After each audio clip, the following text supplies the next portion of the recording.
Siomra Beag. Hello, ladies and gentlemen. Welcome back to the Digital Tiny Room. Welcome back to On Siomra Beag. I am the Michael of Michaelandbenjaminspodcast. And this week, it is I who is the chocolate teapot, not my esteemed and very learned and well-read co-host Benjamin. Say hello, Benjamin. Hello, he needs me because I know all the things this week. You know the things? I don't know the things. Look, if nothing else, Michael, a chocolate teapot would be delicious. Not unlike yourself. Chocolate tea, no good. No, not for the tea, Michael. For the sheer crunchy, chocolatey goodness of the outer shell, Michael. You could have it like an egg. Benjamin, the only thing that really goes well in tea is brown sauce. If the film intermission has taught us anything, it's that. And Michael, that there's a bloody plethora of right old villains hanging around the Rathfarnham shopping centre. Yes, there are. Are. Colin Farrell. Benjamin, do you want to lead us into the more focused blathering that is to follow? The music for the podcast. We don't actually have anything music. Very good. Benjamin, I've just seen a trailer which indicates to me that the world is starting to restart and things are being normal again. Oh, yeah, the wheels of capitalism and mindless entertainment have begun to spin, Michael. They've begun to spin. And the hilarity of it, Ben, is the trailer which to me has told me that the world is returning to normal is about a world which is very much not normal. I mean, there's a certain amount of irony there, I feel. Michael, it would appear your buttery smooth segues have returned to peak form as well. What you're talking about, Michael, is Doom Patrol Season 2, baby! Now, Benjamin, by hook or by crook or through some twist of fate, I didn't actually watch the season finale of Doom Patrol Season 1. How? I can't remember. I don't remember. I saw the Flex Mentallo one. I saw Danny the Street. Very good. I don't remember how it ended. Did it end on a cliffhanger? It did a bit, because Michael. His name is Cliff. Cliff. Did a bit. Hey, you got it. It wasn't a major cliffhanger, Michael. We're just introduced to the concept of the Chief's origins a bit more, and we kind of find out all about that. They somehow managed to defeat the Negative Man. I can't remember how they did it myself, Michael. It hasn't stuck with me. Yeah, maybe you didn't see it. Maybe you didn't. I did see it, but for some reason, it just hasn't lodged itself in the old memory banks. But, Michael, this season is introducing us to far more of the Grant Morrison run. Dorothy has made her televisual kind of introduction. Mind you, she was introduced in the finale of season 1. But anyway, okay, I definitely she's now going to be taking up quite a bit of screen time. In fact, she's the central kind of MacGuffin plot device threat of this particular season. Benjamin, reminded me from the comics, what does Dorothy do again? Dorothy is an old reality shaper, Michael. Classic Franklin Richards. Yes, but she's unfortunately a very emotionally scared and unstable young lady, Michael, because, Niles Calder, being the little genius box that he is, Michael, thought that it'd be better to save the world from his daughter by locking her away and teaching her no real-life skills, so that eventually when she was let out, everything would terrify the living bejesus out of her. That's, if I remember, what happened with you. Well, that's because you let me out of my bloody box. I want to go back to the box, but no. I need a co-host. You'll like it, Ben. You'll like it, Ben. We ever heard that before? Just want to get into your box and play World of Warcraft. Yeah, I'm not. What? No. I don't know. No, I want to get in my box and sleep. Yeah, and play World of Warcraft. Yeah, like Benjamin. Will Smith in 2019's ill-fated Aladdin remake. Itty bitty living space. Only I like it.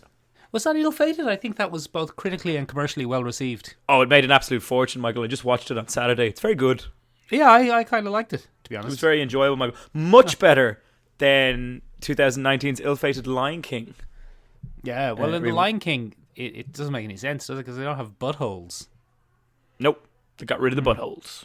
But, I mean, how do they poop? And there's one thing you shouldn't get rid of, Michael. Buttholes. Do you think they're going to go back digitally over films in the future, Ben? I know this is something that you're really worried about, is altering films in the future. Do you think they're going to go back over films in the future and digitally remove all buttholes, not just lions? Well, they just keep doing it, Michael. Yeah. They did it to Splash. Did you hear about that? They did. They very cheaply. Very badly. Covered up Daryl Hannah's bottom. Yeah, if you'd like to understand a bit more about that, Corridor Crew have a very good video where they kind of take you through why it's so cheap and shoddy. It's pretty interesting. So, Michael, is it because they got an Patrol's- intern to do it? Obviously, they just got old John the intern to step on in there. I don't know if his name is John. Anyway, Doom Patrol Season 2, Michael. We're back at it again. I'll watch it. Yeah, I'm going to watch it again. Brendan Fraser's back as the big robot guy. I'm into it. It looks like they got a little bit of a budget pump. Good. There's some pretty good special effects shown off there in the old trailer, so I'm looking forward to seeing a bit of that. Cyborg is struggling with some emotions. Classic Cyborg. Rita is deciding she'd like to regain control of her life, which I'm into. Yeah. I'm there for that. Crazy Jane looks like she's having a little bit of an unfurling of the mind box. Yeah, very the exciting. underground, as she calls it. And it looks like Cliff and Jane might be best buds after all. Hooray. Yeah, so look, all of that being said, Michael, all I really want to see is Alan Tudyk back as a maniacal villain.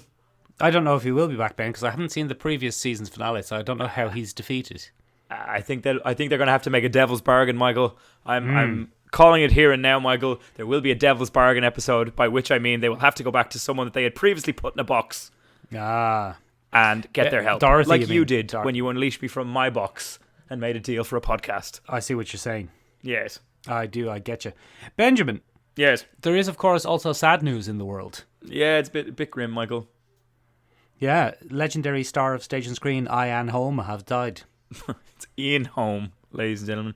Ian Ian Holm, Holm, yes. who is probably best known to our listenership for his turn in the old Lord of the Rings. Or Alien. Or Alien. Oh my goodness, Michael. How could I gloss over his essential additions to Alien?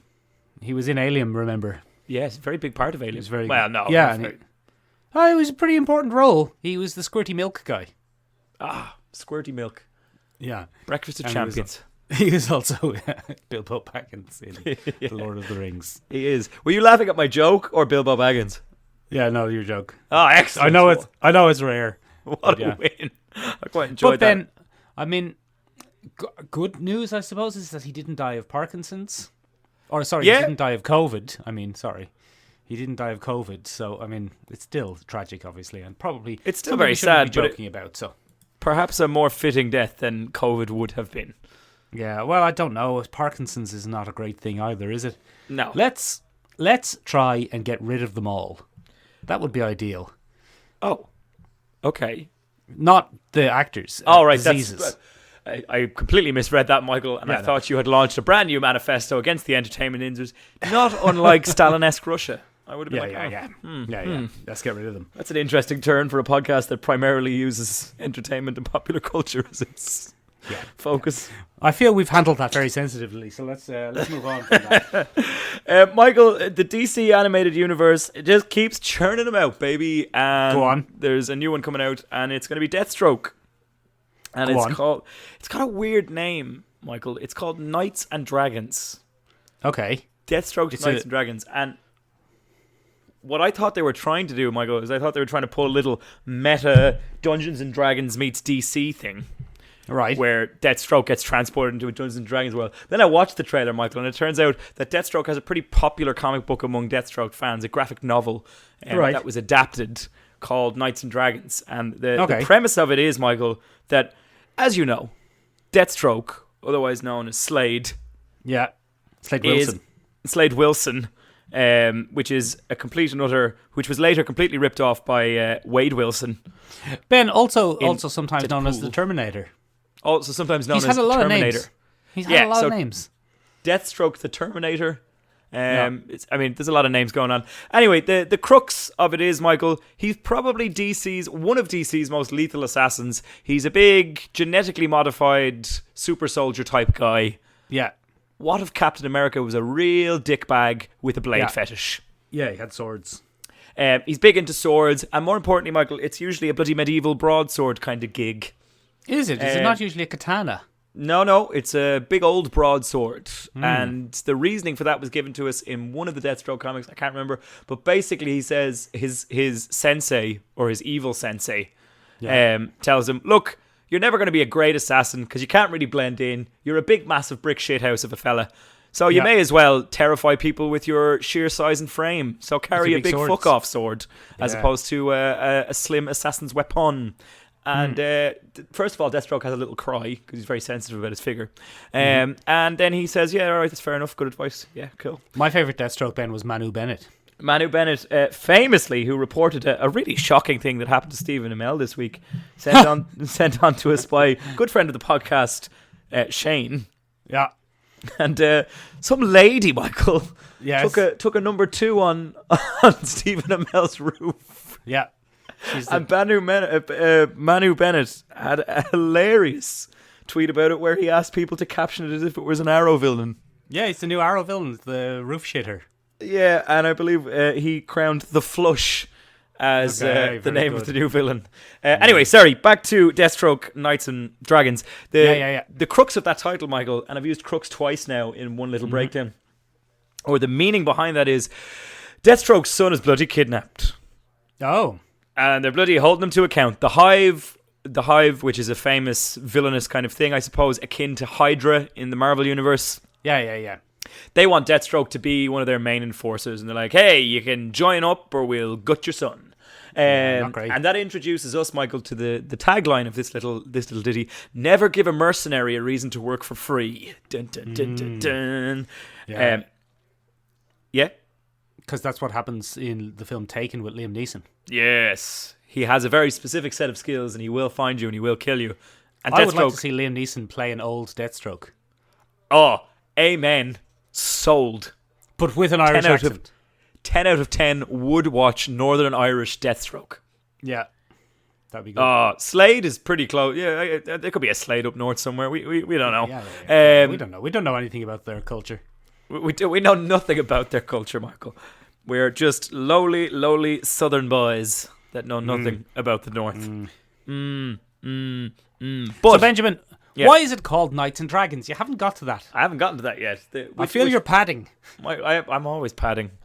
It's just, I don't know. I fill my life with meaningless noise, Michael, just to distract from the inevitable. Tell me why it's called Knights and Dragons. It's a story he tells his son. He says, I'm a knight like the knights of old, and there are men out there who are dragons, and it's my job to stop them. The dragons are bloody bad blokes, and I'm here to take care of business. I see. I get it now. And that's kind of why it's called Batman's that. about Michael, it? I have a little bit of a reservation, though, because the animation, looks very choppy, Michael. Does it? Is it anime style? It looks, it's not anime style, but it's borrowing from that kind of quick movement style of anime. Okay. And Michael, I don't know if I'm into it, Michael. I don't know. Now, I'm going to reserve my entire judgment, which is rare for me. I usually judge first and find out things later. Yeah.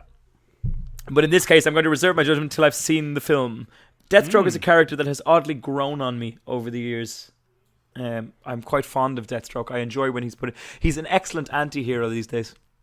I read a comic where he defeated the entire Justice League in a fight, and I hated it. Well, you would, wouldn't you?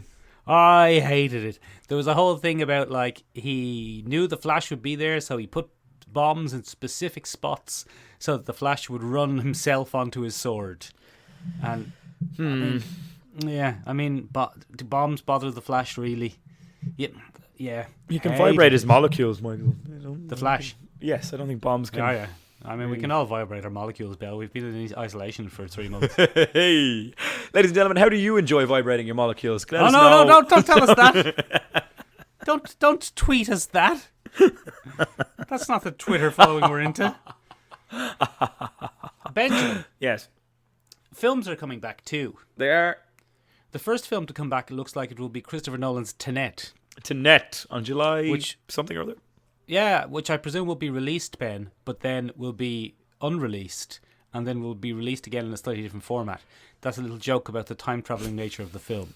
Yeah. It'll be very good. I'm looking forward to Tenet, Ben. I enjoyed Inception. I like a Christopher Nolan. I enjoy high sci-fi Christopher Nolan. I think it's his sweet spot. I think it's where he belongs. I just hope that it doesn't turn out that the power of Tenet was the power of love all along. A force from above. Yeah, because that's going to just take us higher. And that's not what I'm into. So, but Ben, other films are starting to come out. And that's why, Ben, I would like to tell you my why COVID-19 exists fan theory. Okay. Is this a conspiracy theory? Yes. Oh, excellent, Michael. You've unwittingly given me a buttery segue for the next part, but go on. Very good. Okay. So, Benjamin, just recently, promotional material is starting to appear online, as you can imagine, for the new Wonder Woman film. Yes, Wonder Woman. And it certainly appears from this promotional material that Kristen Wiig's character is going to become the cheetah. Cheetah. Yes, no, cheetah is how you pronounce that word. And I think you'll find it's cheetah. And it looks like in the beginning she's going to wear leopard print, which is, contradictory, but anyway. And, kind of give herself a big 80s poofy hairstyle and so on. I quite enjoyed that, Michael. Thank you. You're welcome. And it looks like they're going to go down the route of, the bad period of comic book movies, when for someone to be the cheetah, they would have some eye makeup and a cheetah jacket and go, I'm the cheetah. Oh, no. Remember the bad period of comic book movies when they wouldn't commit to things? When Mr. Schumacher was in charge? Yeah, for example. Although he pretty much embraced the look of the characters at the very least. I'm thinking more like the Halle Berry Catwoman era.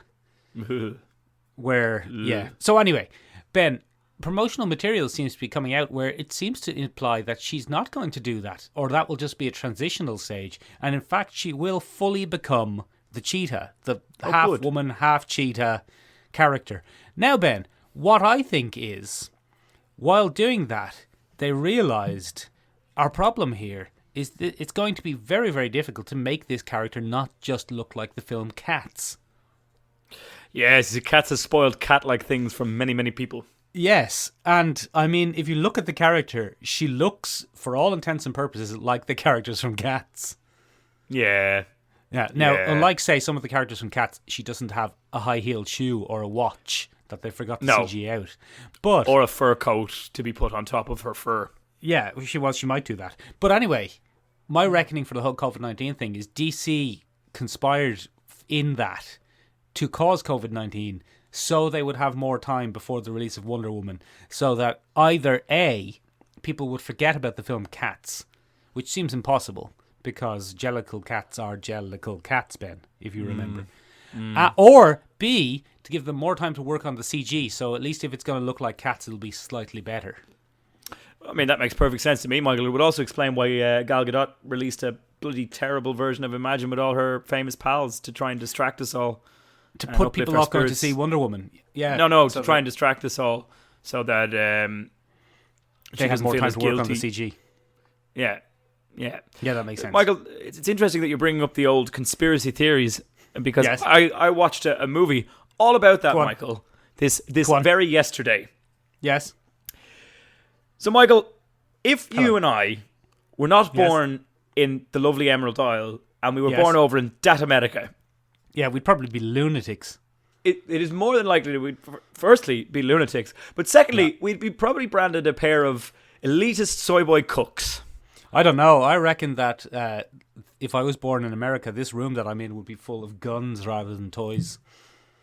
That's also that would make a more interesting podcast, Michael, because I'd be branded an elitist fuckboy soy boy cook, and you'd be a raving redneck right wing nut job. Yeah, I'd have Confederate flags and guns. Yeah. So, Michael, I watched a movie whereupon aforementioned raving redneck right-wing nutjobs. Yeah. They love it. They love a conspiracy theory about the elitist left, Michael. Yes. Yeah. About the elitist left. Jeffrey they love Epstein. to hear the stories about how the elitist left are controlling the world with the Illuminati and yada yada yada. But Michael, this movie supposes, Michael, that all of those conspiracy theories are actually true. Oh no. It's very entertaining. So The Hunt, Michael, is where a group of what some would deem to be deplorable people or people unworthy of drawing oxygen. Yeah. And those would be rednecks, pro-lifers, gun nuts, these kinds of people. Say someone of a more liberal-leaning politically would say that, these people shouldn't be allowed to vote, Michael. And that's a very dangerous statement to make at the best of times, Michael, because it's not very inclusive. In fact, some would say it's elitist. It's anti-democratic at least, Ben. At the very least, Michael, at the very least. And this centers around the idea that basically a group of these elitist Illuminati types kidnap a bunch of these people they deem to be right-wing nut jobs and stuff, and they stick them in a Hunger Games type scenario where they're unleashed in an area, and then they hunt them down for sport because they don't deserve to draw a breath. And their logic, Michael, is that they're doing the world a favour. Sounds like The Deadliest Game with Steven Seagal. It is a little bit like that, Michael. It's not unlike that, but this is very tongue-in-cheek, Michael. It's very enjoyable, but a little too political. But it is very enjoyable. So, Michael, it's got a bloody great cast of character actors. Oh, go on. The original... Emma Roberts is in it, first of all. Emma Roberts from Julia Roberts. Emma Roberts is in it, from Julia Roberts. Yeah. The original Green Arrow from TV's Smallville is in it. Oh, that guy. Yeah. I forget his name. Justin something, right? He's in there. We have I don't know what he's been in. I can never remember his name. He's the comedic actor. He's in lots of different things. I wish I knew who he was.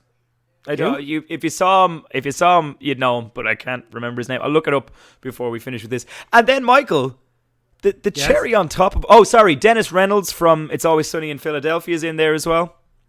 And then, to put the cherry on top of all that, Michael, it's led by Miss Hilary Swank. Hilary Swank. H. Swanks. And Michael, the best thing about this that I didn't realise until I finished reading, it's written by one of your favourites. Damon Lindelof is the man who wrote this film. Oh, I'm not a huge fan of Damon Lindelof, am I? You like The Leftovers. Oh, Damon Lindelof from The Leftovers, yes. Yes. And Lost. And Watchmen. Yeah. I do like Damon Lindelof. That's all right. That's fine. You do like Damon Lindelof. Yeah, I thought he was one of the guys who did. That's exactly what I Game thought. Of Thrones. That's exactly what I thought. The guys, Justin Hartley is the guy who played Green Arrow, and Ethan Suplee is in it. Who's Ethan Suplee? He's the comedian guy from My Name Is Earl and. Oh yeah, he's in there as well. Sorry, I completely forgot about him. Hilary Swank is in it. Yeah, she's in it as well. So basically, Michael, the premise is that. It actually spurs a little bit of sympathy for people who believe those kinds of theories. It's a much more humanizing portrait of the far right as we would understand them. Now, the characters are not by any means likable. In fact, in many cases, they're not. But some of their crimes are far worse than others. For example, Emma Roberts plays the intern to a Republican congressman. She's a bit of a I suppose you could look at her as the Ivanka Trump of the thing. I see. Another girl is very fond of guns. She's a gun Instagram girl. Just now, did she kill a lion? Justin Hartley's character is a big game hunter. Oh yeah, get rid of him. Yeah. Ethan Suplee's character is a right-wing podcast host. Oh no, a conspiracy nut. So basically, it centers around this group of elite people who make a joke about this thing called the Manor, where they get to execute the deplorables. That's what they call them. And they call the president a rat fucker and stuff like that. And basically, this gets leaked, Michael, and the far right pushes this and spreads this, and people take it seriously, even though it was meant as a joke. And then in revenge for that, Swank bankrolls an actual Hunger Games style event because she kind of snaps when she loses her job as a prominent CEO. I see. And that's the premise of the film, Michael. But my favourite part of this film is the lead. The lead of this film is a mistake. Betty Gilpin. Sorry? Betty Gilpin? Is that who it is? Have you looked it up on your phone? No, I know who it is. It's Betty Gilpin, her from out of the wrestling. Women Are Always Wrestling, the TV show. Really? Glow. Yeah. Glow, that's it, yeah. Yeah. So Betty Gilpin is the lead in this, and she's it's just a fascinating film to watch her. She's very capable, Michael. And she basically, if we go into spoilers from this point on, all right, topples the whole thing over. Oh, classic. Like because, Steven Seagal or Jean-Claude Van Damme. Yes, Hillary, she is the Steven Seagal or Jean-Claude Van Damme here. But she delivers this fantastically understated portrait of somebody, and she's just a joy to watch. It's just fun to watch her interact with this world. She's very good. She's a very good actress. She's great in Women Are Always Wrestling. She's bloody great in this as well, Michael. Now, it does drag in parts, Michael, and it could be accused of being a little bit long, but I found it to be a very enjoyable way to fill some time, Michael. It's a classic Blumhouse, Ben. It's a classic Blumhouse. There's plenty of gore, Michael, for you to satiate your appetite with. And I think probably my favourite twist on it is the liberal elites are, I suppose they're kind of shown up in this, but I think the whole point of it is, Michael, that both sets of characters, right and left, are portrayed exactly as how the other side sees them. They're all gobshites. Do you understand? Yeah, exactly. And I think that's very much how it's portrayed, because in snatching Betty Gilpin's character, they have gotten the wrong girl. So they thought they were kidnapping the son of a group of, I suppose, they thought they were getting the hapless daughter of former meth addicts. And what they actually abducted was a 2-tour special ops Afghanistan veteran. Stephanie Seagal. Yes, Stephanie Seagal. But they don't know this. Jean Van Damme. I suppose the best thing about this, Michael, is it's not revealed until the end of the film. Oh, well, you've ruined it now. No, I said spoilers. You I gave spoilers. Son of a bitch. Gave a spoiler warning. It's not revealed until the end of the film. No, I mean, you've ruined it for me. I've ruined it for you. I have. You absolute son of a bitch. You'll still enjoy it because it's very well put together and just a very enjoyable thing. Ben, I also watched a film this week. I watched 7500 or 7500.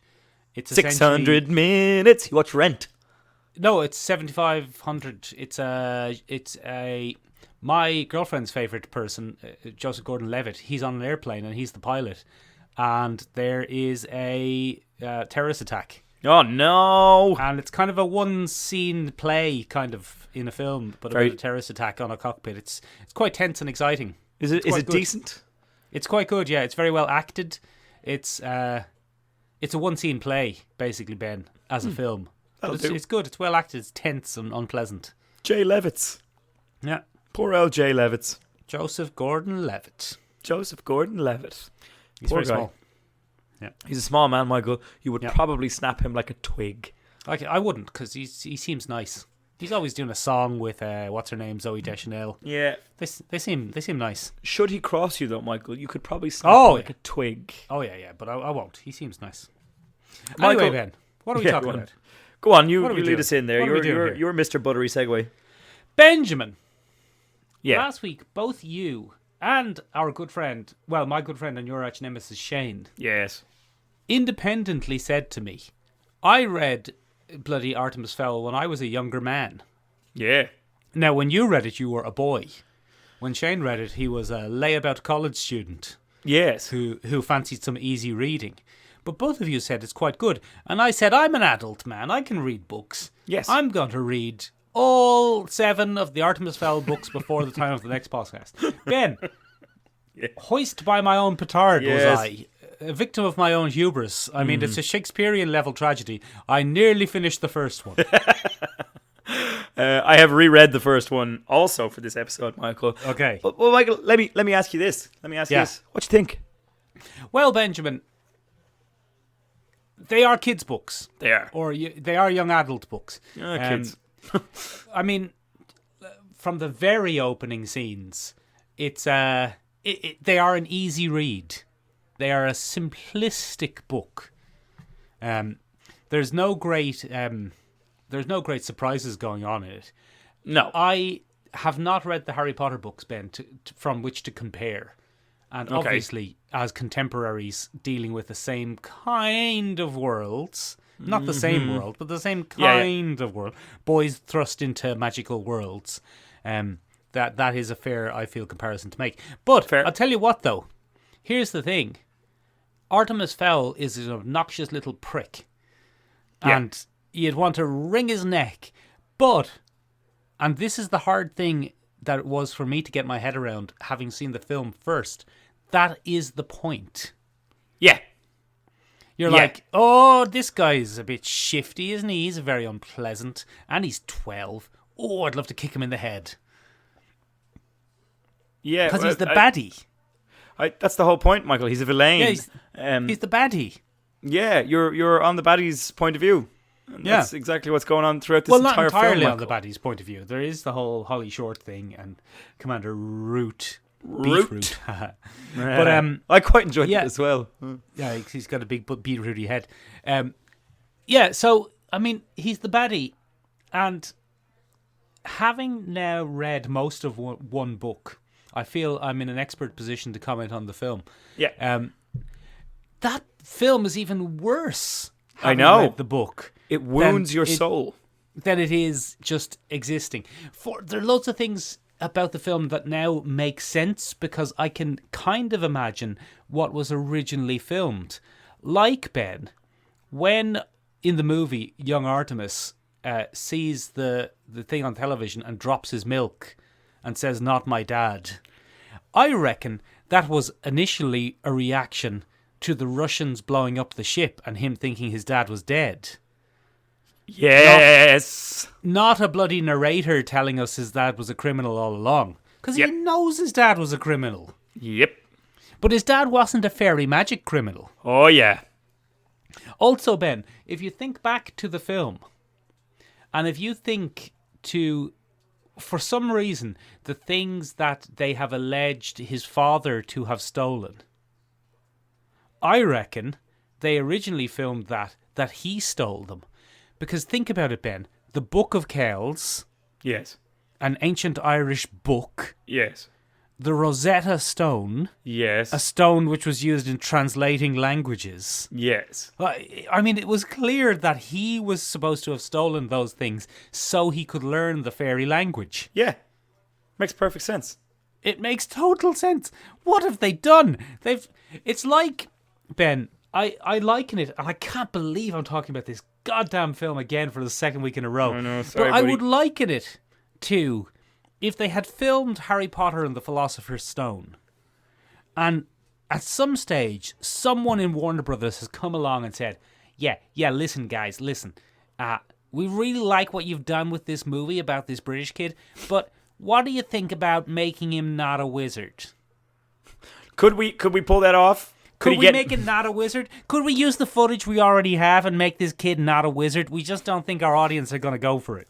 And then the whole film, instead of being about a wizard, and they don't refilm anything, Ben. They just change it by adding in some dialogue and a narrator. And, like, for example, Hagrid bursts into his room at the beginning and says, "Harry, you're..." And then it cuts to the back of his head and he says, "Not." And then it cuts to his face again. "A wizard!" "Harry, you're not a wizard. We have to get you out of here some other way." Gas. And then they just take him to a weird school where there's a mystery, but he's not a wizard. Yeah, It's no. like that's the level of, and you're going to have to excuse my language because I've become upset at Artemis Fowl again, but that's the level of fuckery they've done with this film. It's insane. Yeah, no, they really screwed my childhood. Well, I mean, I don't think it was anything personal against you, but what a mad decision. What an insane thing to do. It would be like if they took Bruce Willis from Die Hard and said, "Okay, guys, I like what you've done here, but how about we don't have it set in a skyscraper and there's no emergency for him to deal with." Yeah, he's just running around with bloody feet. That's a terrible analogy. The Harry Potter thing was much better. But Forget I said that one. in general, Michael, like what I mean when I say it hurt my childhood, a lot of my interest in Irish folklore and mythology would have come from those books, because it was the first time I saw it represented. I had read Owen Colfer's Benny and Omar series. Never heard of it. What's that? Very interesting, Michael. It's about a young Irish boy who moves to Tunisia with his family, and he strikes up a friendship with a refugee. Oh. Called Omar. And right. It's about the two young men coming to terms with the difficulty of being an immigrant in the world. Interesting. Because the Irish kid is an immigrant in Tunisia. Yeah, but it's very ahead of its times, Michael. It's an oddly sympathetic, deeply moving portrayal of the difficulties that immigrants face in their lives, and refugees, more importantly. Even Agent Holly Short, Ben, even with her, they at least, I don't know if this, I mean, this might have made more sense 20 years ago, but there's a whole thing about her being the first female officer. and that's why she gets a harder time, because she has to be the guiding light to lead other women into the career. Yeah, it's real interesting. It's a real interesting book, stuff. Michael. Also, I totally didn't get the idea that leprechaun was a job, and that's where leprechaun. Didn't get it. Didn't. LEP, Lower Elements Police. Yeah. So anyway, you're saying there about Benny and Omar. Yeah, no, that was originally how I found Owen Colfer, and then he released this new book when I was about, I must have been 10 or 11. Okay. 10 or 11, and it was bought for me, and I read it cover to cover within a day, Michael. I just thought it was phenomenal. Well, la-di-da. No, is that what you're saying? That I couldn't do it in a week? No, because at that point in my life, I was when you were 11, because you're Artemis Fowl, you're a boy genius. No, because I was a shut-in with no friends, and I quite enjoyed reading. Now I'm a shut-in with no friends, but there's YouTube, and that's the big difference. And podcasting. So, anyway, it was just interesting to come across Benjamin, that. And no, I'm going to go on. I'm going to cut across you here just before you move on. Have we approached Owen Colfer for comment? We haven't. We probably should we? I think you should. I think you should get in touch with him. Do you think Owen Colfer would do our podcast? No, I reckon he has an NDA agreement with Disney where he's not allowed to open his mouth. Yeah.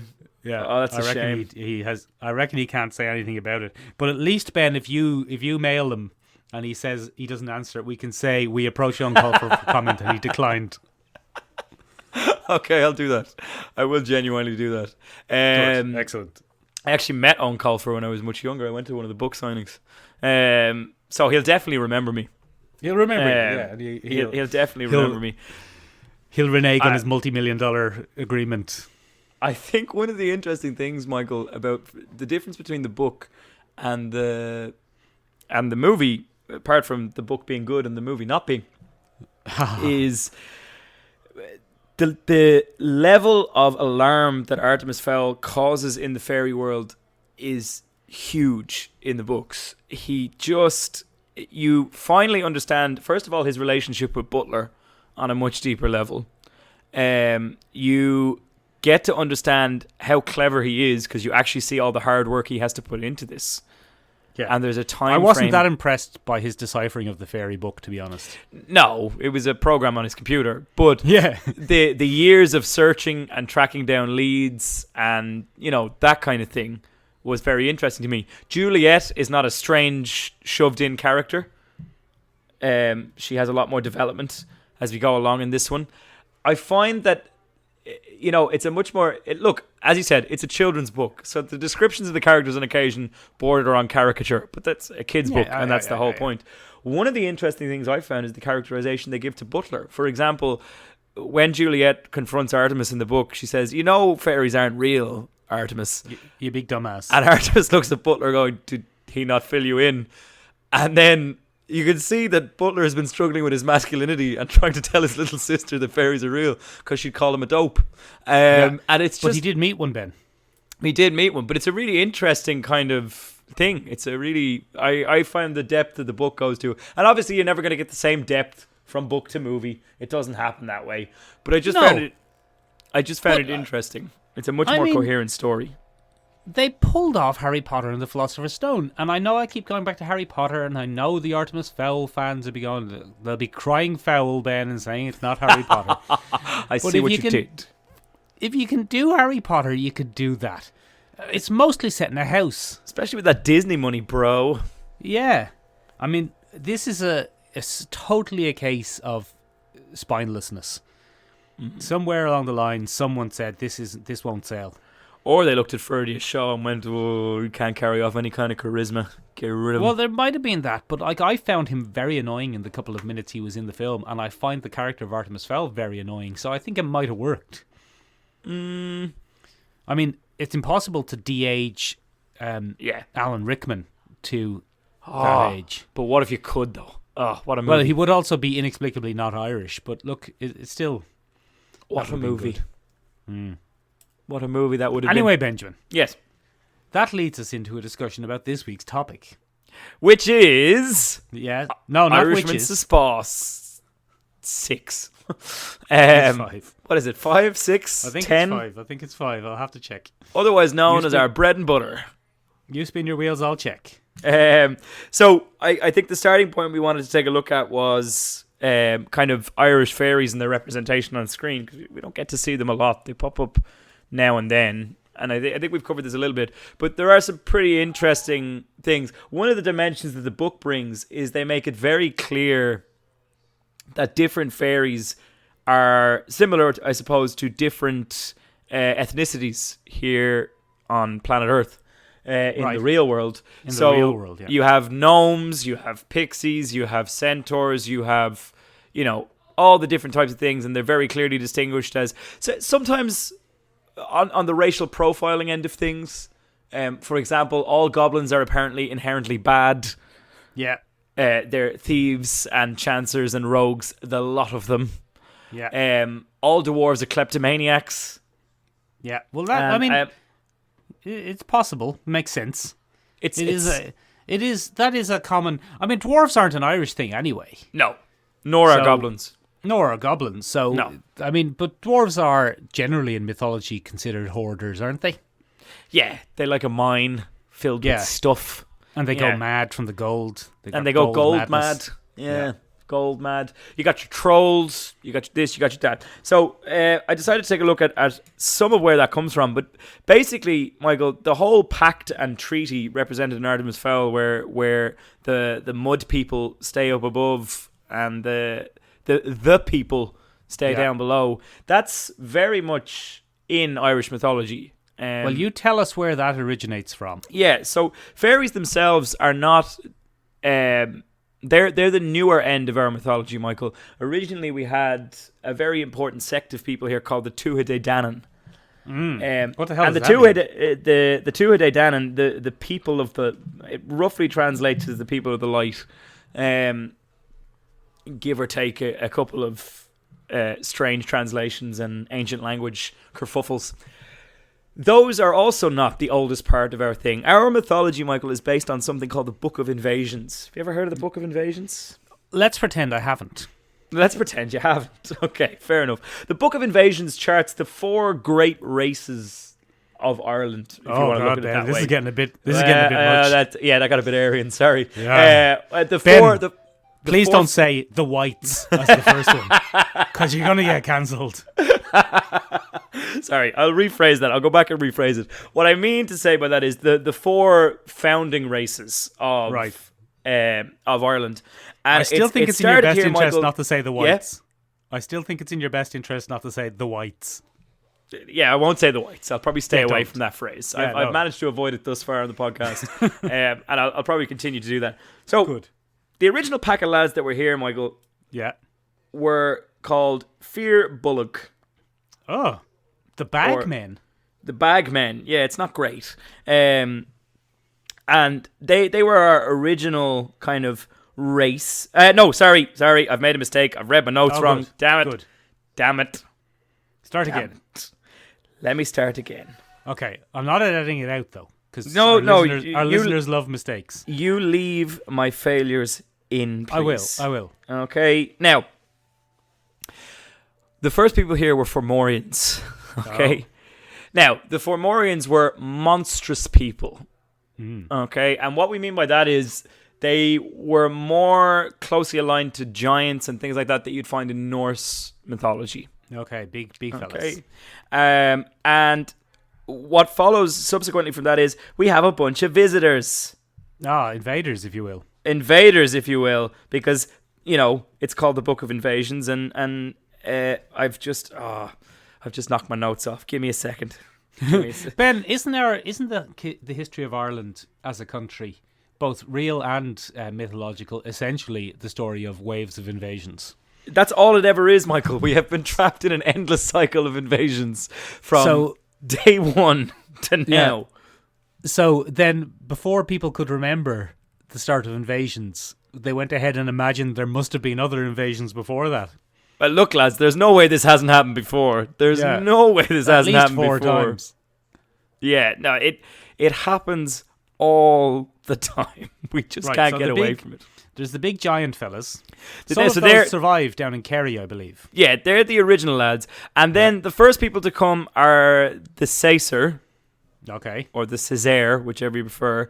Then we have the Partholon. Okay. Okay. Then we have the Nemid. Oh, this is a lot of different types of fellas. Oh, listen. Then we get the Fear Bullock. Okay. Then Yeah. we get the Tuatha Danann. And finally, the last wave within this book are called the Malaysians. The Malaysians. Not the Malaysians. From Malaysia. That seems- That's a bit of a twist, I feel. That's a stretch. So the way that this works is the Caesar are the first kind of wave of people to arrive on our shore. They go up against the Fomorians, so the monstrous people here. And Michael, it doesn't end very well for them. No. They get wiped out by a bloody big plague. Oh, classic plague. And the plague is sent to them by the Fomorians. So they get kind of wiped out. And time goes by, and then the Partholon drop by. And the Partholon have a better way of doing it because they don't try to subjugate anybody and they don't try to own anybody. They try a little bit of a coexistent gig. Okay.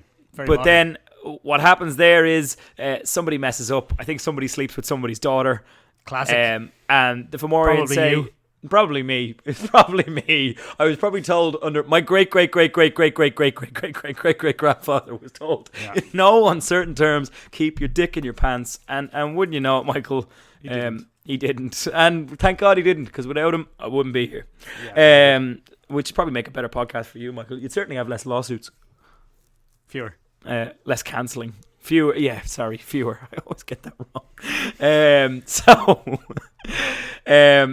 The Fomorians say, well, if it ain't broke, don't fix it. And they unleash another plague and kind of wipe those lads out. Yeah. Some of them survive. Right. Some of them survive. And then come the Nemid. And the Nemid are a bloody big, powerful bunch of lads. And they're like, well, first of all, plague's not going to bother us. It doesn't. We're immune to And then they're like, hey, how about you big giant fuckers, feck off to your side of the island, right? Get out of here. Back up. And to Connacht, as it were. so the Fomorians kind of go, feck, all right, fine. And they kind of piss off and do their own thing. Then come the Fear Bullock, and this is where it gets really, really interesting, Michael. This is where our history and mythology kind of mesh together. We're not sure where the Fear Bullock comes from. They have a more mythological explanation explaining them as kind of mythical creatures that are very misshapen. And so they look like bags. They're like standing bags. But there is a little bit of research that has gone into this. And it's very, very possible that they were Greek slaves. Yes, I've read that, Ben. That used to empty mines. And they would carry bags of whatever they found in the mines. And they were sent over as kind of a first invasion wave. And they settled in as they went along. And then our mythology kind of seizes that again and introduces the Tuatha Danann. And the Tuatha Danann can be looked upon almost identically to the Vanir in Norse mythology. The Vanir are the beautiful people in Norse mythology. Beautiful people. Not the Marilyn Manson beautiful people. That'll probably be the Fear Bullock.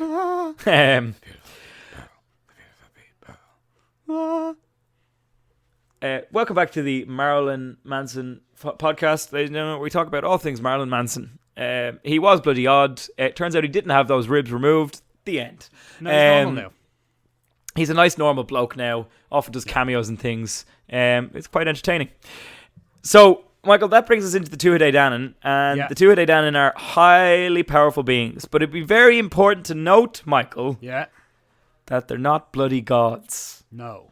Okay, that is one huge difference between our mythology and a lot of other world mythologies. Yeah. They're not gods. Yeah. In Some the same goddish sense. traits. They have goddish traits, but they're not gods. They don't need a worship. They're not up on a mountain. They're not up on a mountain. They're not really into all that. They exist in the exact same space as us. You know what I say, Ben? Yes. Fucking get rid of them. Fucking get rid of them. And you, Michael, would have been firmly placed in the Milesian camp as a result of that. So the Milesians are Gaels or Gauls in in our original thing. And it's roughly thought that Milesian comes from a pretty interesting kind of etymology thing. It would have been Mila España, which would have been a Gaelic form of saying kind of the thousand Hispanic. Yeah, the yellow Spaniards. Yeah, so this is where Milesian came from as a word. They bloody land. And Michael, this is where the kind of pagan versus Christian thing gets introduced, because the Milesians, they would have had a much more kind of rigorous belief system, and the Tuatha Dé Danann were big bloody pagans. And we have that little bit of clash that goes on there. And basically, the Milesians are more human than the Tuatha Dé Danann. And they have an owl battle, and this would probably be where the mud people fairy conflict is inspired in Artemis Fowl. There is a deal made, Michael, and the Tuatha Dé Danann basically retreat from the world. They retreat underground, and in doing so, they submit to the yoking of their power, I suppose. And they lose their, what some would mistake for godlike power, and they become the fairy people. Your leprechauns. Your leprechauns, your pishogues, your pukas, your taibshas, the whole gang. And they go underground, and underground becomes their space. With that comes something akin to bitterness, I suppose. And when you understand that they had to give up everything they once had, and I think that's a nice point in the Artemis Fowl book that you kind of pick up on, is that fairies are miserable down below. It's not going very well for them. They don't want to be there. That's not in the film. In the film, it's kind of a utopia that they live in under the ground. Yeah, no, they hate it down there. In the book, it's subjugation. Like, how come you get to go up to the surface, you old bitch? Yeah, you old bitch. And the police officers there going, look, lads, we're just only going up as long as we need. Get a bit of moonlight. Official let business. Yeah, toss bag with a big arse. I don't know why gnomes have big arses in the book. I find it quite entertaining. But it's true. I think because garden gnomes usually have big arses. Oh, do they? Yeah, it is true though that there is that is something from another thing that's missing from the book that's missing from the film that is in the book, that they would prefer if the horrible human mud people, there's a bit of racism from them. Oh yeah, mud people. Yeah, we're all savages. That's not great. At one point they said we breed like rats. Yeah. Which is dehumanizing language instigated by any kind of political propaganda. Pretty interesting stuff there, Michael, that we'll dissect another day. But basically, the Tuatha Dé Danann give up all that. They become the fairies of legend. And something that I think a lot of people probably don't understand about Irish mythology, not necessarily our listeners, but other people and certainly Hollywood. Fairies are not fun. Fairies are not a grand bunch of lads. Now, some of them are in real our pricks. mythology. Fairies are usually a pack of pricks. There are a couple of rules for those listeners who might find themselves encountering a fairy. First of all, don't go making any bloody deals. Never make a deal with a fairy. Don't make a deal with a bloody fairy. If you can, just don't bloody talk to them. Okay, don't do it. Don't mess with their stuff. They haven't got much stuff left, and they're pretty protective about the stuff that they have. So, for example, an elf fairy fort, Michael. Those are seen as the gateways between under the ground and over the ground, and you can't bloody touch them, Michael. Can't bloody do it. One of the other interesting things, what happens if you do it? They mess your life up, Michael. Your crops are gone. Your cows will wither. You can't bear children proper no more. It's real grim. A lot of fertility stuff, apparently.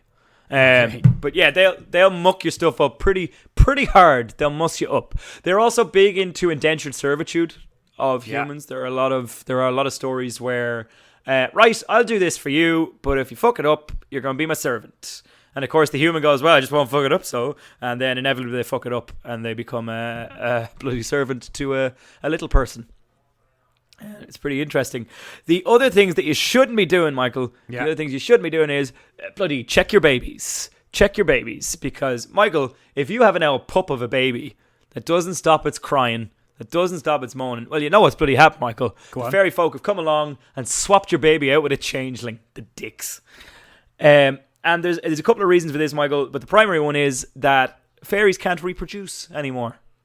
they've lost their ability to reproduce in our mythology, and what they do is they steal a little human baby, Right. and they kind of put it through an L conversion process. And this strikes me as interesting in two ways, Michael. Number one, because that's highlighted in the Artemis Fowl book.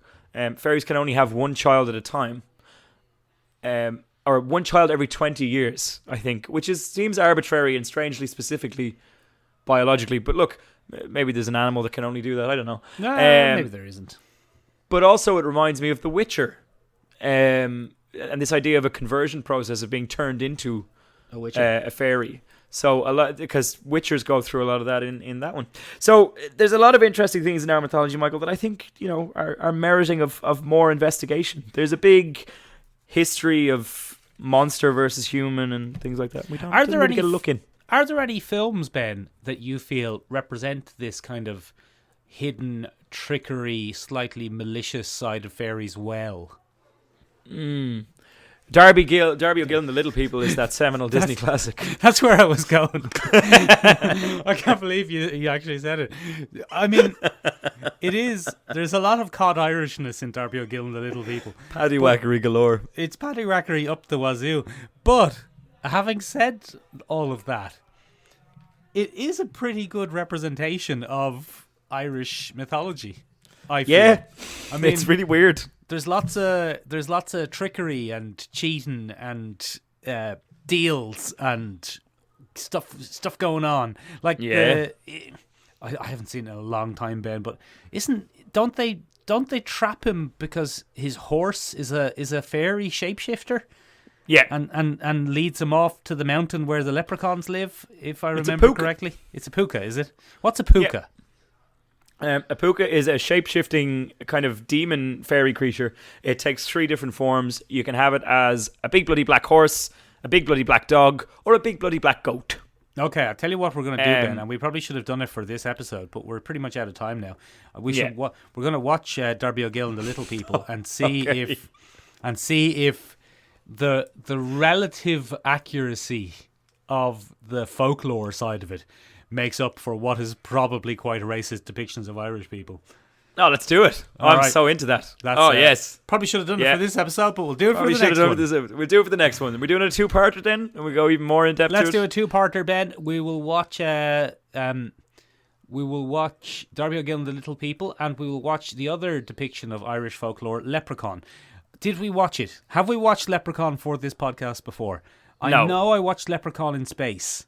We've never watched Leprechaun. Did I watch Leprechaun in Space for this podcast, or did I just watch it for my own interest? I think you probably watched it for this podcast, but we haven't watched Leprechaun 1. Okay, so that's what we're going to do. We're going to watch Darby O'Gill and the Little People and Leprechaun. Oh, God. Okay, that's next week's episode, which is a departure for us. But okay, fair enough. I would like to do a direct call-out on this one, Michael. If Dr. Stephen J. Cadwell would rigorously fact-check me on this one, because Dr. Stephen J. Cadwell is a little bit more of a folklorist than I and could probably steer us in the right direction on a few different things there. So if you're listening, Dr. Cadwell, your input would be greatly appreciated for the next episode. And that'll be it, I suppose, for us for this week. Very good. Let's wrap it up there. Let's bloody wrap it up there. Michael, you and I are firm believers in the Irish culture. That's why we named our website seomrabeag.com. SEOMORABEAG.com. That was a me level transition there, Ben. I have to say that was buttery. It means tiny room in Irish. It doesn't actually, but it's close enough. It's close enough. It'll do. So you can get in touch with us there. If you'd like to keep up to date with some of our other shenanigans as well, there are some articles from good friends of the podcast like Shane and my nemesis. There's some other stuff to our other podcast. If you haven't had enough of us this week, we'll be coming out this bloody Wednesday.